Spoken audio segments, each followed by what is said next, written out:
नमस्कार, next 9 news nation देख रहे हैं आप और मैं आपके साथ सलोनी सरी। आज कई जगहों पर जन्माष्टमी का त्योहार मनाया जा रहा है।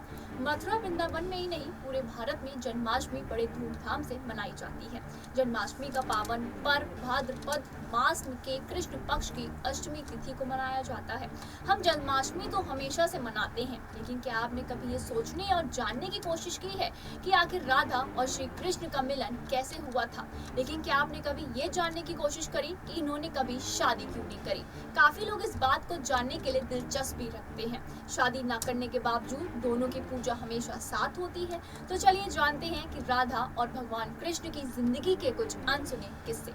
ऐसा माना जाता है कि जब भगवान कृष्ण और राधा अक्सर वृंदावन में मिला करते थे, हर रोज भगवान कृष्ण झरने के पास बांसुरी की मधुर धुन बजाते थे और राधा जी उसी मधुर ध्वनि को सुनकर उनसे मिलने आती थी।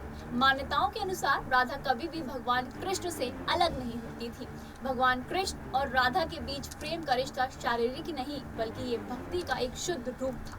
भगवान कृष्ण और राधा ने एक दूसरे से शादी न करने का फैसला इसलिए किया था क्योंकि उनका ऐसा मानना था कि प्रेम और विवाह एक दूसरे से बिल्कुल अलग है। ये साबित करने के लिए कि प्रेम शरीर से नहीं बल्कि भक्ति और शुद्धता के साथ होता है।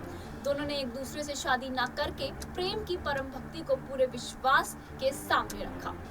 कुछ मान्यताओं के अनुसार राधा खुद को कृष्ण जी के लिए सही नहीं मानती थी, क्योंकि वह केवल एक गाय चुराने वाली थी। इसलिए वह भगवान कृष्ण से शादी न करने के अपने फैसले पर अटल रही।